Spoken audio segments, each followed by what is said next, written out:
It's time for Wise Money with Korhorn Financial Group with financial advisors Kevin Korhorn, Mike Bernard, and Josh Gregory. Welcome to another episode of Wise Money with Korhorn Financial Group, where every week we're helping you take your next wise step in your financial life. My name is Mike Bernard. I am one of the certified financial planners on the show. I'm also your host. Thanks for being with us. Across from me in the KFG studios, certified financial planner Josh Gregory. Yeah, good to be with you, Mike. Hey, you never really think it's going to happen to you, but all of us run the risk of having some sort of health concern pop up in our life. And, you hope it's not you, your family, your loved ones or anything, but the question that it begs is, are you financially ready for it when it happens? And we're helping you take your next wise step in getting prepared for future health concerns this hour on Wise Money. That's right. If you have a question, this is your show. Each and every week it's your show. We want to hear from you. You can reach out to us in a few different ways. You can call or text us, 574-222-2000. That's 574-222-2000. With any need you have, with any question you have, any critique, whatever, we'd love to hear from you. You can participate that way. You can find us online, wisemoneyradio.com. You can submit a question right there on the right, as well as catch up on previous episodes. And finally, social media and all of that, you can find us Facebook, Twitter, and YouTube. Just search Wise Money Radio. Every episode's there on YouTube. You can engage in the content that way as well. Podcast, iTunes, Google Play, all that sort of stuff. Hey, one other kind of public service announcement. You guys know, looking at the calendar and outside your window, it's just about that time, April 17, right around the corner. That's tax filing deadline. We've been talking about it for a while. All the Wise Money minutes for the past couple months have been all geared towards you, trying to have the best tax season ever. We're going to be devoting the second half of today's program to more tax questions, but if you need anything, have any questions on taxes, reach out to us. We'd love to help. But first, we are leading off the program today with a tough topic, and it's really a topic about life first and finances second, or somewhere in the background, and it's a difficult topic to discuss. After about 9 months of wondering what was going on and seeing different signs and truthfully just observing what was happening, getting different tests done, and a lot of praying. I remember when we finally got some really tough news. A relative of mine was in the doctor's office with his spouse after these 9 months or so, and the doctor was just kind of talking around the issue, just kind of stammering around, and the spouse finally just said, "What's going on?" And the doctor hesitated. He didn't really want to say it, and just finally said, "Well, he's got Alzheimer's." Wow. And we suspected that was the case over the previous 12 months, really. But it was just a shock because this family member of mine was 56 years old. So it's just devastating, and we're going to be talking about that today. That's a real-life situation, and keeping things confidential. But, we all think we're invincible to this. Our brains tell us it's not going to happen to me. In fact, this family member, he and I had a conversation about a decade ago, and he said, if this ever happens to me, take these crazy extreme measures. Well, Of course not, in real life. But you say those things because you don't think it'll ever happen to you. But the question is, if it does, we don't have any control over it. If it does, are you financially ready? Well, and I'm assuming, though, that that's not even the first question that pops into people's heads. Certainly not with your family member when you're sitting in the doctor's office. You're thinking about the health ramifications, right? You're wondering, how is this disease going to progress? What kind of symptoms are you going to start seeing? What kind of limitations to lifestyle and things are going to be hit? And that's exactly, I've sat in client appointments where they've revealed, hey, we got this awful diagnosis. Alzheimer's was thrown around by the doctor. We're doing tests, and then the tears just start flowing. And it's never about the money, right? Right. It's the fear of losing your loved one slowly over time, or just things changing. The adjustment that you need to make. That's Absolutely. Right. That's right. You start by talking about medications and treatments. What can we do to try to help the situation? But eventually, especially, in your loved one's case, because he's 56, you said, He or was at the 56, time. yeah. Eventually the question of, well, what does this mean for their working career and their job and everything? And that's what often launches you into questions about finances. That's right. Right? That's right. Some of it around care, but yeah, you're right. It's whether you receive some diagnosis like we did about Alzheimer's or something much more sudden, cancer or something awful like that. Yeah, it's usually when you look at, well, they might not be able to work anymore, or you might not be able to work the way you did and earn what you did. Yep. And if you can't earn what you were earning, then can you live the way that you've been living? Yeah. Is this going to drain the family's savings? What kind of medical bills are going to come from this? Are you adequately covered there? Yep. I mean, the questions start swirling, and you can get real scared real fast when you start thinking about the financial ramifications. So we want to compartmentalize this a little bit, and I would argue you might not ever be fully prepared. Yeah. It's possible you might not ever be fully prepared, but what steps can you take now to be as prepared as possible if something like this happens to you or your spouse or your family member? And there's kind of three areas of your financial life that you really need to tune into. And the first place, just logically, it just goes to insurance. And there's several different components there of insurance, but let's break those down. Yeah, it's a tough one to go to initially because most people think of insurance as something that they hate to spend money on. Absolutely. I do. Right. I hate spending money on insurance. Think about everything else that you purchase or spend money on. You do it because you want to use it. Yeah, right? Or you're getting some sort of enjoyment out of it. Yeah. Exactly. But insurance, by definition, you're spending money on something that you hope and pray that you don't have to use. Mm-hmm. And some people act a little irritated when they don't get to use it. Strange. They're strange right. people. You're not hoping that your house burns down so you can cash in on that policy you've been paying on for the past 2 decades. That's right. That's right. And you're not hoping for a car accident just so you can make the insurance company pay out. So by definition, we're talking about something that you don't really want to be spending money on. But in this area of insurance, if you're going to be ready for the bad health diagnosis, obviously health insurance is a big one that you have to have in place because, all these doctors' tests, all these medications, all these treatments that could come with the bad diagnosis cost something. Yeah. Right. And I believe that the statistics are still true that the number one cause of bankruptcy is a medical-related crisis. Mm-hmm, mm-hmm. And it comes from two reasons. You have a catastrophic expense all of a sudden.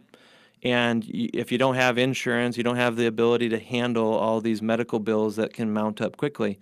But there's also potentially a catastrophic hit to your income.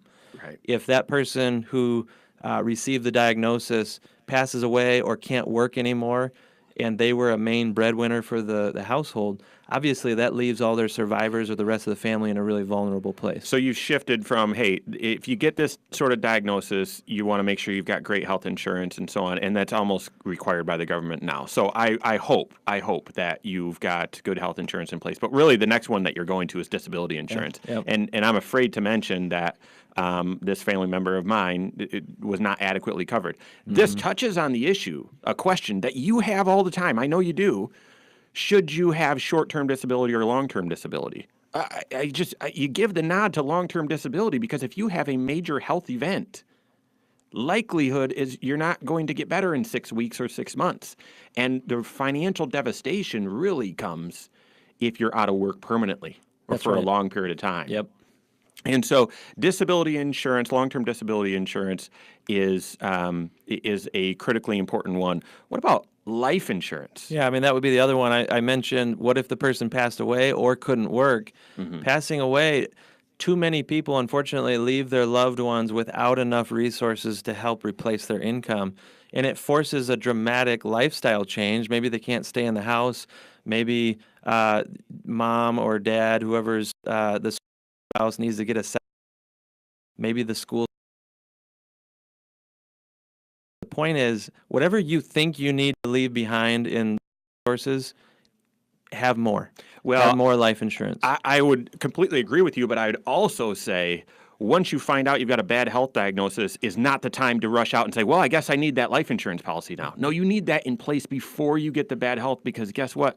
You get a bad health diagnosis, the insurance company won't give you life insurance. What about long-term care insurance? Even home and auto insurance? Does a health change impact those areas? We've got that and more coming up here on Wise Money with Korhorn Financial Group. Okay, YouTube. So we have kind of a timer. Casey is the man running the board, kind of behind that camera, and Daniel's here as well back there. But so that they can see their computer screen, I need to see what time it is to make sure we go to break at the right time and all that. And so we've got this clock, and Daniel mounted the clock in a different corner now. And so this is our first time to see, can I even see that? And Daniel, I can't. But Other than right that, it's there, perfectly and located. YouTube, you can't see it, but right there we've got a whiteboard, and I can actually see the reflection. I wonder And so what you that's were gonna looking work. at. That's going to work. There's nothing there but a whiteboard. I've got to learn to kind of read it backwards, and because of the reflection, but I think this will work. Well, you're used to, as a financial advisor, you always read everything upside down, Yeah. so this will be a new talent for you. Yeah. So Good. for you and you only, if you see me looking up there when we start or when we finish, it's because that's where the stopwatch is. There we go. Okay, so where are you going with the home and auto? Are you seeing this as like protection in case this change in health is because of an injury in a vehicle? That's or? exactly right. Yeah. Yeah. Okay. That's exactly right. That if there is some sort of cause, Yeah. yeah, I get you you. want to make sure that you've got the right coverage for this. And I put that, I've got a story, and it's about a med pay sort of situation. But I don't know if we need to belabor it and yeah. go. Okay. So I feel like talking about this, even just the long-term care aspect, could take another 5 minutes. I don't want to rush it, but I also, this might take at least half the segment. Okay. And that's okay. Because if we're connecting with people on this topic, we need to give them some details about this and Okay. yeah. Alrighty.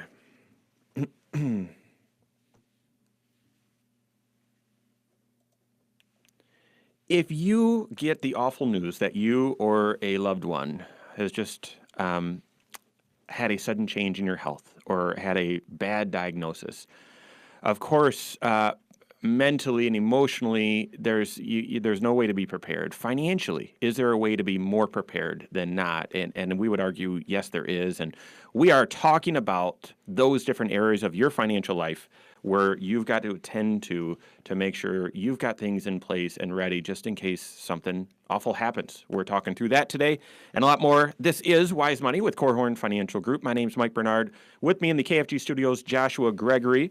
Special thanks to the attorneys at Ladue, Curran, and Keene, as well as First State Bank for making the Wise Money Show possible. As always, if you have questions, we want to hear from you. We've got some great tax questions we're going to be hitting later in the program. You can call or text us, 574-222-2000. Find us online, wisemoneyradio.com. Okay, so if you receive this diagnosis, your mind is scrambling as to how your life is going to change, and then sometime in the future, you start realizing this is going to have a financial impact as well. How do you get prepared for that before receiving that bad news? And the first area you need to look at is protection planning and the different types of insurance that would be prudent to have in place. We talked about... And I'm glad that you made the point, though, that that's before you get the diagnosis. You have to have this stuff in place. Yeah. Your insurability often goes away because of the diagnosis that was received. And, while the house is burning, that's not the time to be checking to see if you paid those insurance premiums on the house. Yeah. Right? I shared a story a few weeks ago that I was working with a young professional, very good income, and she made a decision to drop her disability policy, drop her disability insurance. And so I asked her why she made that decision, and she said, well, I haven't used it. Oh. So, and you might think that, well, of course, you can only get that insurance when you don't need it. It's the point to have it just in case you do. Uh-huh. And that's critically important here. Let's talk about long-term care insurance. Going through this personally, disability insurance was a big deal, okay, and the fact that sadly there was none. Next was life insurance. We looked through and said, oh my goodness, this diagnosis is eventually going to lead to lots of costs and expenses. And the hope is that there's life insurance that we have in place so that if the disease takes this loved one, there will be life insurance to recoup some of those expenses. And thankfully, there was some already in place because once you receive a diagnosis, you can't run out and get the life insurance. But now what we're facing is how to pay for some of the medical care and attention that this person needs. Disability insurance replaces your income. Health insurance covers the normal, regular doctor bills. But if you need care, there's really no insurance that covers that except for long-term care. That's right. Your health insurance is covering a medical professional's care for you to help you get better. But what if you have a diagnosis that's not going to get better? You're just hoping to maintain a maintenance type of care, or a long-term care scenario is really more custodial in nature quite often. Right. We often talk about 6 key activities of daily living is what we call them, just normal behaviors that you almost take for granted when you're healthy. But what if you can't bathe without help, or get dressed, or use the restroom? You can't get from a seated position up to a walking position without help. Those are the types of things. Someone doesn't need a nursing degree to help you with those things, right? They need availability. They need probably strength in some cases. And if the family can't provide that, just because of your own either lifestyle or working career, maybe you don't have family in the area. Exactly. People have moved away. Maybe they need to work to make money. That's right. Right? Yep. Plus, even if they can, boy, we have a lot of folks who land in our office who have been the caregiver. And, I was talking to a family member, hadn't talked to them. They live in a different state. They've been a caregiver for their mom for a while. And you could just see the fatigue in their eyes. And I asked, how's it going? And the response was, can you just pray for us? Mm-hmm. Because I think weary was the word. Mm-hmm. Not weary in the sense of they don't have the love and affection to keep on going. It's just physically demanding, and it has an impact. And so if you need to get help from an outside source, how do you pay for that? Because your health insurance doesn't do it. Mm-hmm. Even if they're old enough to be on Medicare, that has limitations, and it's only going to pay until they stop getting better. Yeah. Right? And so a lot of times people's mind will go to Medicaid, another government function or resource. The problem there is it's meant for folks who don't have resources. So they force you to use up what you have before the state's safety net will kick in and help pay for this care. So the alternate, if you're planning ahead, is this long-term care insurance that we're talking about. Yeah, it's a very specific type of insurance that covers this very specific need. Now, there are life insurance policies that are kind of hybrid where you can have an add-on endorsement, if you will, to cover long-term care, but that's a newer thing. If you've had life insurance for a while, you likely don't have that endorsement, and it might not be appropriate for everyone if you're doing term insurance and so on. So the point here is not just to scare you and, okay, you need this insurance. No, it's situational. You need to sit down with your certified financial planner, look at your entire financial situation, and then talk about this risk. Well, are you a good candidate for Medicaid, right?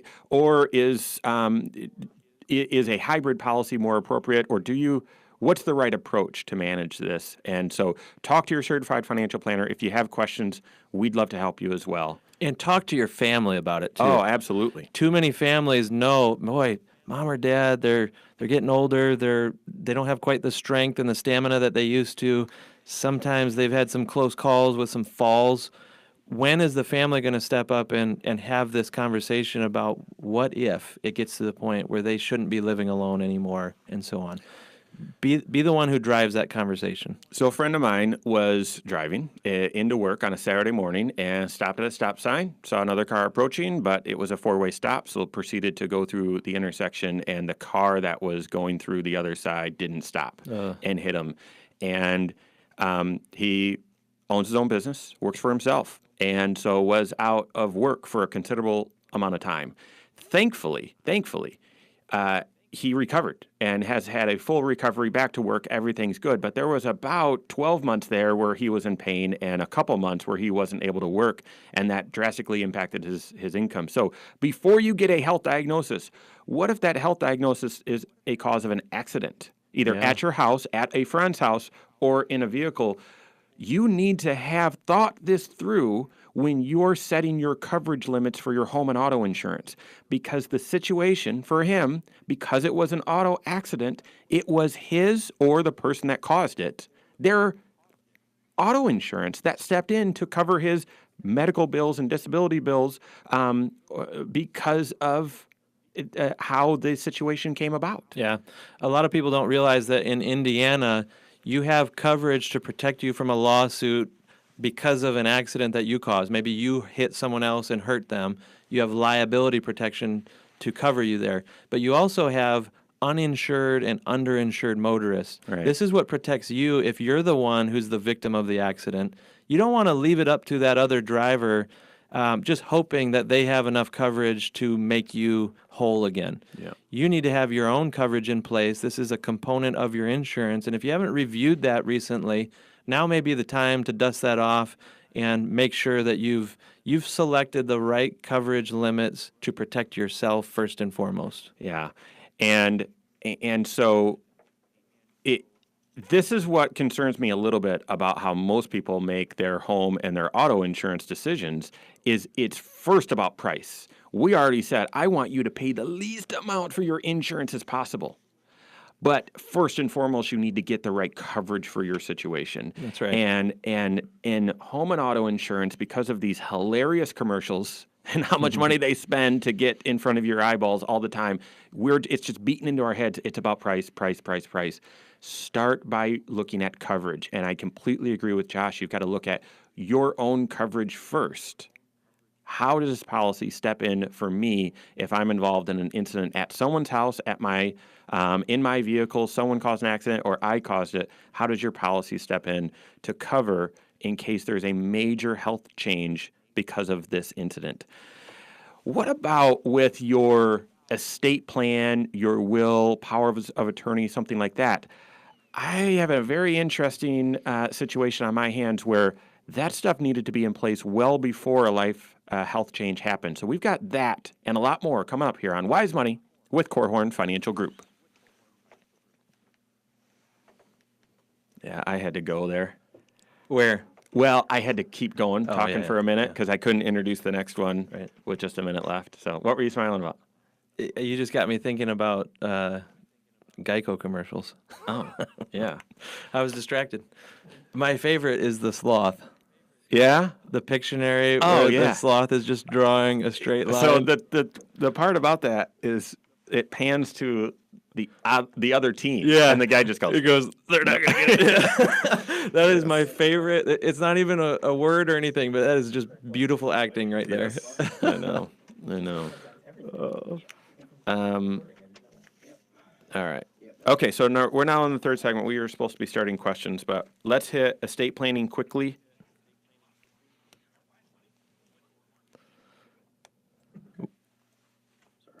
Never had that happen before. No, the new computer fixed the sound stuff. So now next time you do Wise Money Minutes, bam, we can pause it and hear Nice. everything. Yeah.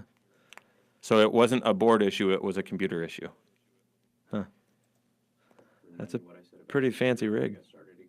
What's that? What? Remind me what I said about the computer when we got started again? Yeah. You were right. Casey is always right. Except when he's not. Which is rarely. Well, in 10 minutes, you find out how much you can save with his car insurance. Oh, By staying exactly where I am. that's funny. Oh man, I saved 10% by not switching to Geico. But I will enjoy those commercials free of charge. Absolutely. Yes. That is entertainment. Okay, so we're estate planning, going to talk about it. And then hopefully we sneak in one tax question in this segment too. Seems like we'd be able to get the Gary question done pretty quick. Yeah. Okay. Was the black guy, was he the president on? Yeah, on 24. Well, see, I stopped watching 24 after season 2. But I remember him from the unit. He was in the unit. He was, And his aren't intending. He has a nice, pleasant voice. And he just does a good job. he's a great actor too. He's got a really good voice. All right, new audio file. Yeah, he does some good narration work now also. I wish he would do more cartoons though. Good villain voice. All right. We good? Sure.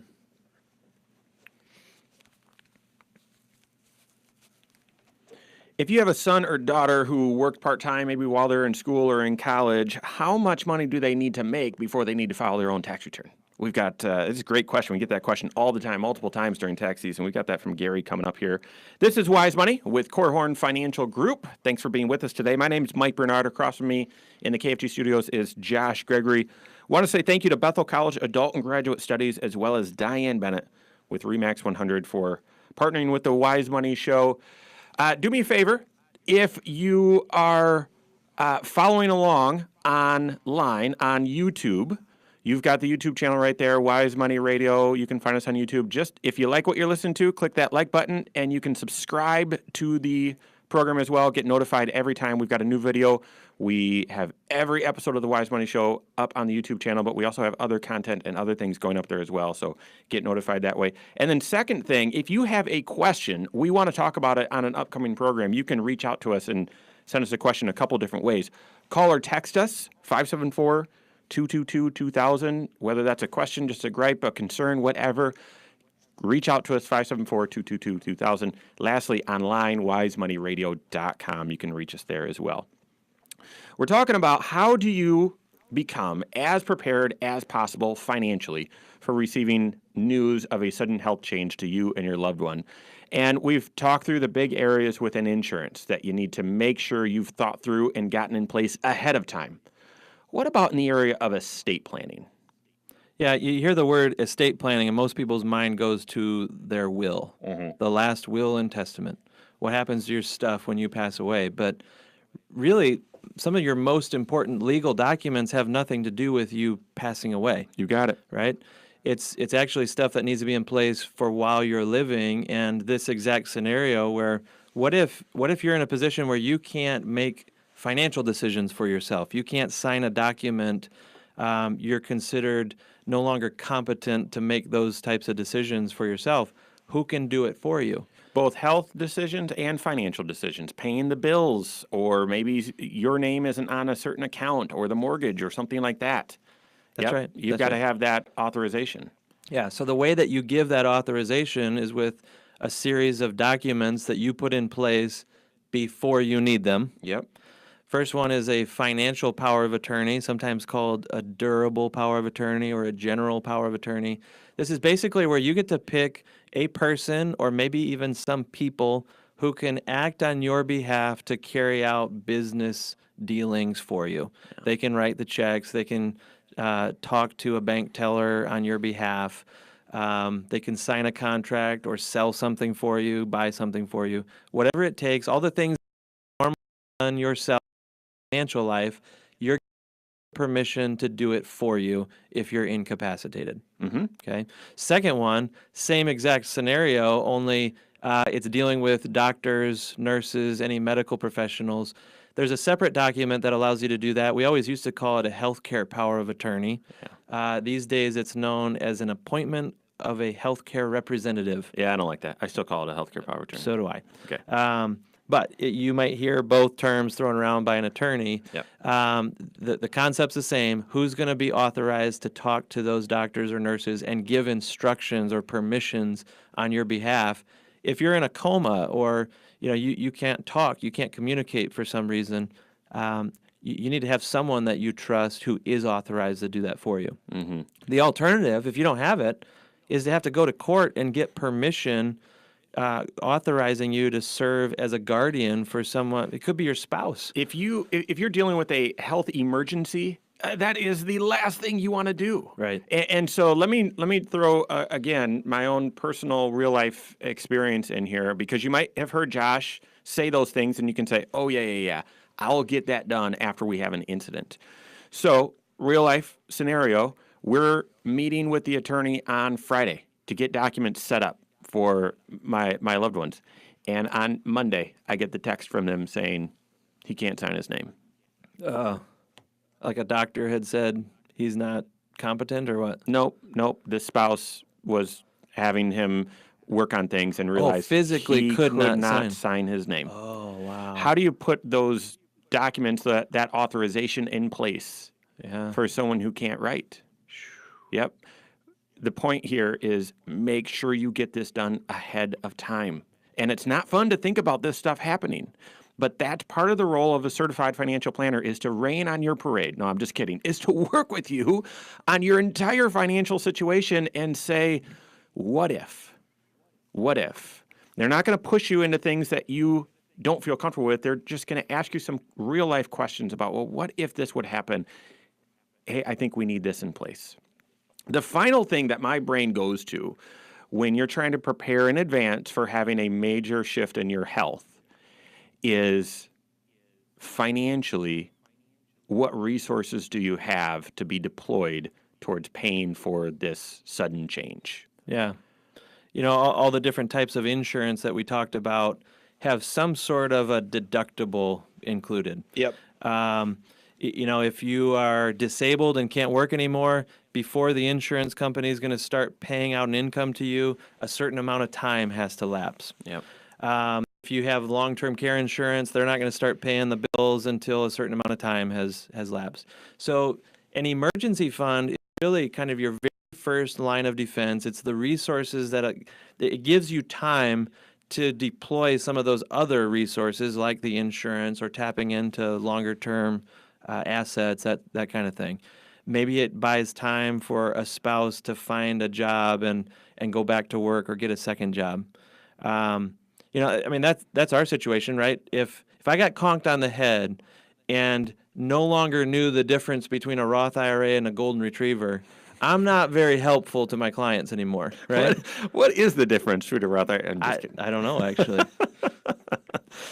I'm a little worried for you to even create that analogy right there. Gosh, maybe you did get conked in the head. I don't know, but if you were smart, you'd go hire Andrea to be a financial advisor in my place. That'd be an upgrade, by the way. There you go. She's way smarter than I am, better looking. She's actually likable. I feel like I'm selling her right now. So, but the point is, you need some. Kevin's not with us today. He's out with the family, but he's a military guy. He'd say you need some dry powder. You need some dry powder if something comes up. And having an emergency fund gives you that flexibility. So I know those seem like lazy dollars. It seems like a waste, and it takes a long time to build up.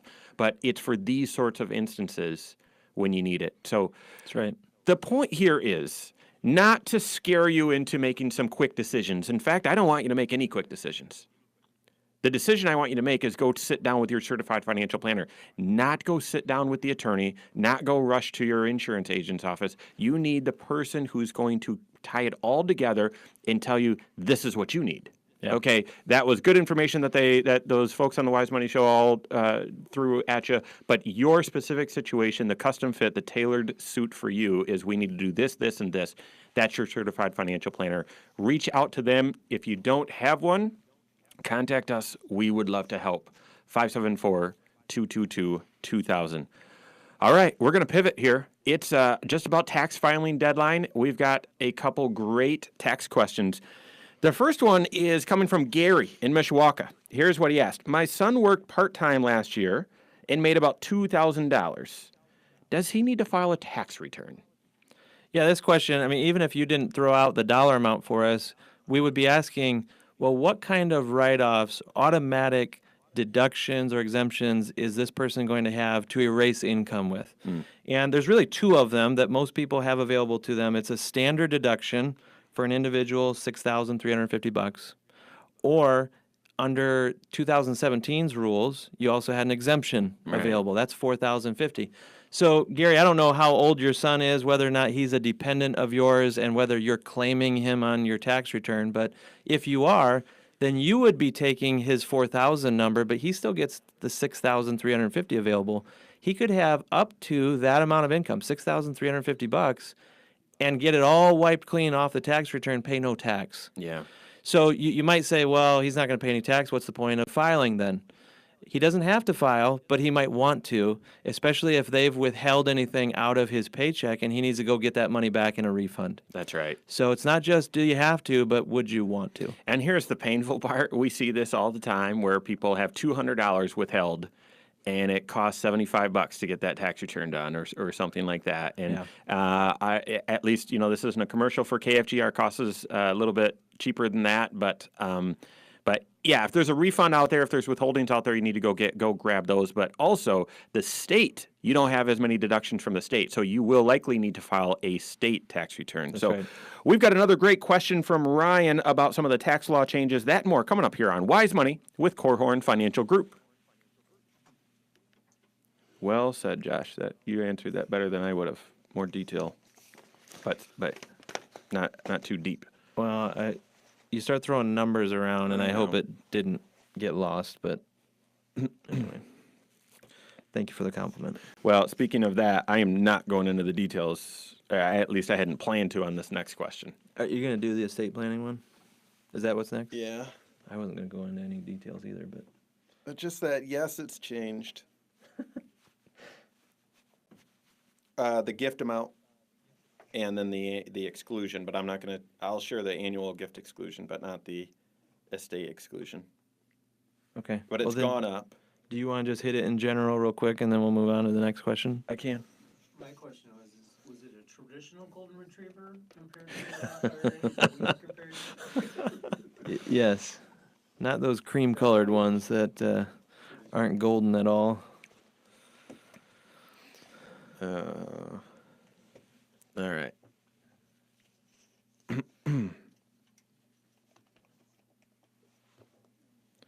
Casey, you remember you Simpsons fan? Used to be. Yeah. I haven't watched it in several years. George Burns. Mm. Mr. Burns, not George Burns. Mr. Burns. Ketchup. Do you remember that? I don't know why. This stupid stuff just sticks in my brain. And there's an episode where Mr. Burns is just staring at him, and he doesn't know which one to pick. yeah. Ketchup. So I'm going to talk about ketchup contributions here in a second. And it just made me ketchup. Anyway. My favorite, actually, and this deals with finances, my favorite part of any Simpsons show ever is Homer lost his job, like he always is and so they start talking about how they need to cut their budget, which is awesome for a cartoon to talk about the prudent finances. And so they start going around and quickly and saying, well, this is what I'll give up. And Bart says, well, I'll take up smoking and then I'll quit that. And Homer says, great job, son. Here's $100. I remember that one. Is that the episode that convinced you to be a financial advisor? No. It kept me not a smoker. Because that is expensive. But how much you could have saved if you would have started and then quit. and then quit. That's right. Good job, son. Here's $100. So funny. New research just came out that Americans spent more on coffee last year than they saved. Whoa. Yikes. Wow. Okay. I'll lead with that. I'm glad I'm not a victim of that statistic. I'll send you the link later. We got a whole bunch of other info in there. Is it just retail coffee? Or is that I haven't looked at it. I just saw the headline and kind of scanned the first couple paragraphs. I got to dive into the document. I have equipment at home. Well, I've got a Black Rifle subscription, so that cost me a fair amount. Huh. But still less than going to Starbucks and better coffee. Yeah. Plus, they love America. The research is in. It's been tabulated. Last year, 2017, the average American spent more money on coffee than they saved. This is the Wise Money Show. We are trying to write that statistic and correct it. So thanks very much for being with us. This is Wise Money with Korhorn Financial Group. My name is Mike Bernard. Across from me in the KFG studios is Joshua Gregory, both certified financial planners here at Korhorn Financial Group, Korhorn with a K. if you've missed anything, there's several ways to catch up on the show. That's right, catch up. You can find us online, wisemoneyradio.com, and every episode is right there, right on the website. You can find us on podcast, iTunes, and Google Play. You'll have to search the full Wise Money with Korhorn Financial Group, Korhorn with a K. And then lastly, my favorite way is on the YouTube channel. Every episode's right there. You can watch us. It's not that much fun, but you can watch us right there. I actually like it. Just search Wise Money Radio on YouTube, subscribe to the channel right there. Lastly, while I'm doing announcements, if you have any questions, call, text 574-222-2000. So that's any questions, any needs, any help you need, 574-222-2000. Tax filing deadline is right around the corner. We are in the middle of tax questions. Got a great one here from Ryan from Granger. He says, I'm curious what impact the new tax laws would play on my estate plan, if any. That's a great question, very specific and astute, because the way I read it, there were two big changes in the tax laws that were just passed that impact your estate plan. And we're going to keep it really basic. The first is their annual gift exclusion. And this isn't part of the tax laws. It's just a change that happened from switching from 2017 to 2018. It used to be that you could give anyone on the planet $14,000 a year without even needing to report it to the IRS. Not gift taxable to them and so on. You didn't even need to report it. Well, that went up from $14,000 to $15,000. And you can do split gifts and joint gifts, all that sort of stuff. But the base number went from $14,000 to $15,000. But the second one is the biggie, and I assume this is what you're referring to, Ryan, and that is, will I have to pay estate tax when I pass away and pass my resources, my finances on to the next generation? And I'm not going to give the number because it's really big, but yes, it was increased, the estate tax exemption. And it's still in place where you can share that with your spouse. So if you don't use yours, it goes to your spouse and kind of doubles. But I think we're up in the 11 million range. Yeah, it's $11,200,000 per person. Yeah. So not most of the population. Yeah. Maybe it's most of the Wise Money listeners, though, Yeah. that would apply to. No, I'm kidding. But that's a big increase and really just meant to have this big, gnarly, nasty estate tax, which is almost 50%, really apply to very, very few people. Yep, So- not something to worry about. But I tell you, it doesn't mean, just because you don't have to worry about it, doesn't mean you don't need your estate plan. The estate plan is not just about trying to avoid estate tax. If that's not something you need to avoid, your estate plan needs to cover other things: guardianship, passing your assets quickly without probate, and so on. So one of the tax issues that does apply to more and more people is if your loved ones inherit some money in an IRA from you, that is most likely money that you've never paid taxes on, so they will pay tax on it as they pull dollars out of that IRA. Good news for them is that the tax laws have changed in their favor, most likely. The tax brackets are charging a lower percentage, which means it may make sense for you to take advantage of those low tax brackets and consider doing a Roth conversion so that you're leaving money behind tax-free instead of taxable. That's right. I try to make this a point every time I'm talking to someone about the benefits of a Roth IRA. When someone inherits an IRA, yeah, they've got to pay tax on that. And there's some strategies. They can stretch it out to pay a little bit of tax instead of a whole bunch of tax. But when you inherit a Roth IRA, do you have to pay tax on it? No. So, great point. Do you have to pay tax if you inherit a golden retriever? That That is the question. That just makes me sad, though. All right, next question, also from Granger, comes from Derek. I turned 50 in November of this year. Am I eligible for the catch-up contribution to my 401k this year, or is it next? This is confusing. So one of the things I hate about 401k contribution limits is there's this catch-up. You should make it so on your pay stub, you might have seen, well, you've got your normal 401k contribution, plus you've got this catch-up contribution. I just... That nuance. Why shouldn't it just be the same for everybody? It's the same. So Yeah. the point is, for your 401k, anyone and everyone can contribute $18,500 or up to $18,500 as long as you earned that much money this year. There's an additional contribution limit of another $6,000 on top of that if you're age 50 or older. And so Derek's question is, well, when do you need to turn 50? Is it at the beginning of the year or at the end of the year? And it's any time that year. So even if you turn 50 on December 31st, you can still do the full catch-up contribution for that full year. In fact, everywhere that I can think of in the tax code, when they ask you what your age, they're referring to what is your age at the end of that year. Yeah. An exception to that would be if you turn age 70 and a half. That's a midpoint in the year. But the point is, if your child turns 17 during the year at some point, that's the year you're going to lose a child tax credit. The year that you turn 50, as long as you're 50 by the end of the year, then you're eligible for these types of increased contributions that Mike's referring to.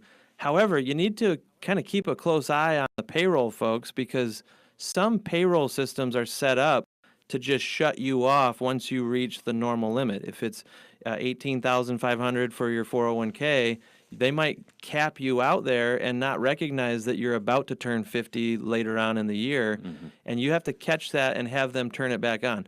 Some systems are sophisticated enough to recognize it, but not all. Let me tell you why this is important. You know, like it or not, these new tax laws are here to stay. And yes, it did reduce tax rates, but it also reduced the number of deductions. So how awful would it be for you to expect to have $24,500 going into your 401k and all of that being a deduction, but instead only $18,500 went in there? So yeah, for those of you like Derek who are just turning 50 this year, this represents a change. Update your 401k contributions. Of course, this needs to fit in your entire financial plan, but from a tax standpoint, this makes a lot of sense to make sure you're doing the full amount. Now, Roth IRAs, those also have a catch-up contribution. Anyone, as long as you have enough income, can contribute $5,500. The catch-up contribution is still $1,000. So if you're 50 or older, turning 50 or older that year, $6,500. So great question, Derek. Josh, reading ahead because Sandy's Apparently not reading ahead. Sandy's question from Edwardsburg is really directly tied to something very, very similar. And we get this all the time. In fact, if there's one tax grievance, that to me stands above the rest, it's this one. She asked, I have a child turning 16 later this year. Does that impact my taxes? Right. So the answer is no, not this year. But next year, you need to be aware of it. I would consider 2018 to be kind of a year of transition, 2019 as well. And the reason is, this calendar year, you're going to get a bigger child tax credit than you've ever gotten before. And it's been increased, doubled, up to $2,000 per child now. And so that's good news, but it just makes next year's pain a little bit greater. Yeah. Next year, when your child turns 17, that's when it goes away. You might be eligible for this special little $500 qualifying family. I don't even know what they're calling this thing. A special $500 tax credit. But that's a big leap from $2,000 to $500. Right. Then if your child goes off to school, to college, and there's tuition, well, then that you'll get up to $2,500 in tax credit. So there's this weird pocket. Again, this is why I feel like this is the biggest grievance of people filing their taxes where they've got young kids at home, where all of a sudden you've got this pocket of time where taxes look good and that hurts. Yep. So be aware of that. You'll want to adjust withholdings, and there again, you'll also want to be aware of what deductions are you getting, what deductions should you start going after. Great question, Sandy, as well, Derek and Ryan, all of you. I hope this is your best tax season or has been your best tax season ever. If you have any questions, of course, always reach out to us. 574-222-2000. That's 574-222-2000. That is all the time we have for today, folks. On behalf of Josh Gregory, myself, and all of us at Korhorn Financial Group, have a great weekend. We'll see you next Saturday for Wise Money with Korhorn Financial Group. Securities offered through Silver Oak Securities, member FINRA/SIPC.